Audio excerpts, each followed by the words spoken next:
Let's begin in Asia. Thailand and Cambodia have signed a landmark peace agreement, formally ending years of intermittent border clashes that have strained relations between the two Southeast Asian neighbors. The accord, brokered by U.S. President Donald Trump, was signed on the sidelines of the ASEAN 47 summit in Kuala Lumpur, the Malaysian capital, and has been hailed as a turning point in regional diplomacy.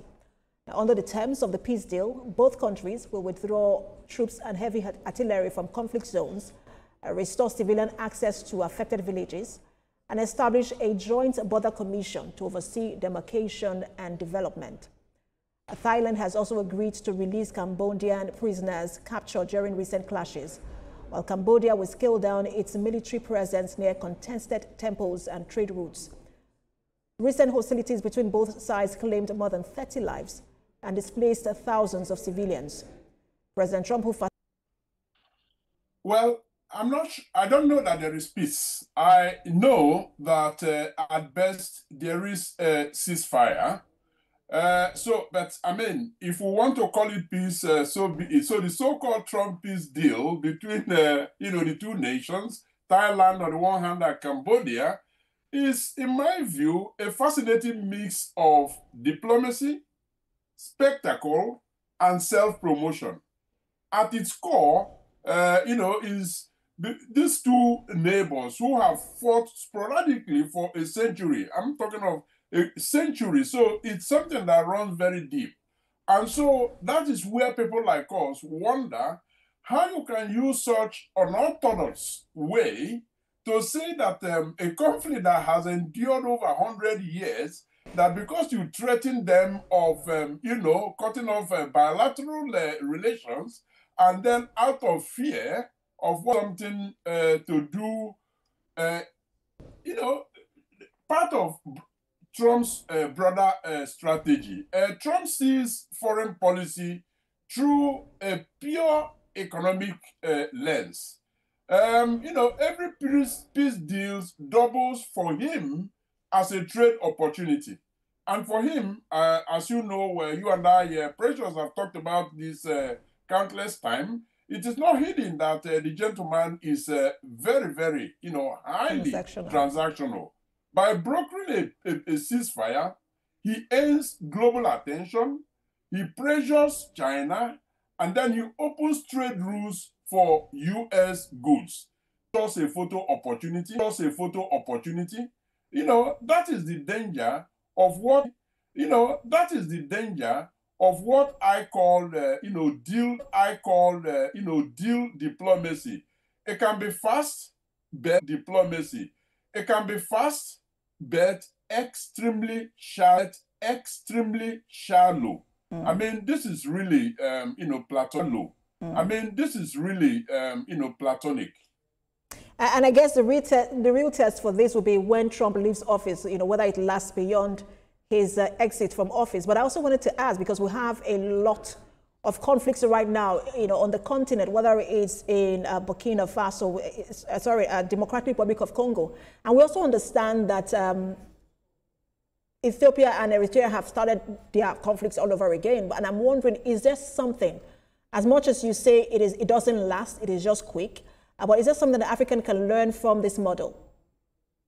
Well, yeah, obviously, there's a lesson, but not only a lesson, Precious, there is also a warning here for Africa. The lesson is that economic leverage can move parties faster than moral appeals. That much has got, to be made clear.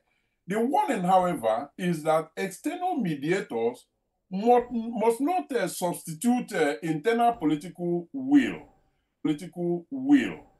Africa's peace, architecture, from ECOWAS to the AU should integrate economic diplomacy tools while avoiding dependency on, great power theatrics, such as the ones that we have seen Trump unfold and continue to unfold. So it will not surprise any of us if in the coming weeks, Trump turns his attention to Ethiopia and, both the Great Lake region of Africa or the Horn of Africa, and then issues one tariff threat or the other, and then beats everybody back into line, and then announces, hey, Trump has done it again with his magic. Yes, that might happen, but it remains absolutely unsustainable. I mean, in my part of Nigeria, there is a saying that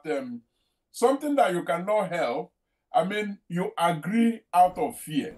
And so those who are agreeing, Mr. Wike, I just want to are doing so out of fear. And I'm wondering if that also, can be said of all other peace deals, especially when you look at the peace deal between Hamas and Israel, if that's also, a fear-driven, peace deal. And then perhaps maybe that's why we're not seeing that kind of agreement, because the Russian leader is also Putin, is not one that can easily be threatened. Absolutely. Well, there is a bit of a difference, with the, Palestinian case, because, some of the, known institutions were used.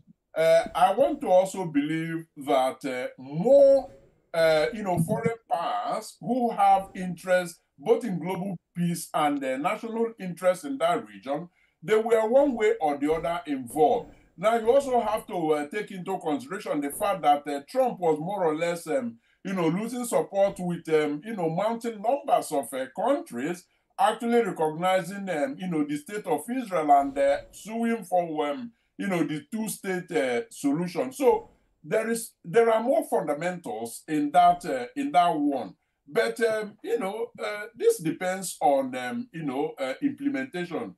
If Asians take ownership and local border communities benefit with mine clearance, trade corridors, and people-to-people projects, then Trump's theatrics might have a silver lining. Otherwise, it will be remembered as, a transactional truce packaged for the evening news, and nothing more than that.